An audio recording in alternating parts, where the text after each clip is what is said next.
Sa iba pang balita, petisyon para atasan ng COMELEC na magsagawa ng mano-manong recount sa ginanap na senatorial elections inihain sa Korte Suprema. Si Madeline Villar Moratillo sa detalye ng balita. Mad? Lumulog sa Korte Suprema ang Partido ng Demokratiko Pilipino, Lakas ng Bayan o PDP Laban para hilingin na magsagawa ng manual recount kaugnay sa resulta ng ginawang senatorial elections sa katatapos na halalan.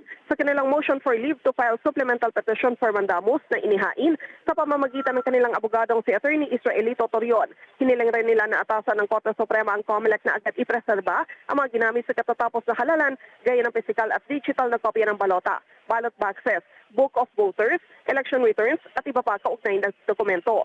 Hiniling din nila na i-transmit ng poll body sa Korte Suprema ang source code ng automated counting machines at buksan ito sa independent review at testing ng mga interesadong political party. Iginigiit sa reklamo ang ilang irregularidad umano sa katatapos na halalan. Kasama sa reklamo sa petisyon ng umano'y petisyon ang 17 milyong overvote na nawala, maging yung 6 na milyong balota at iba pa. Balik sa inyo dyan, Gianna.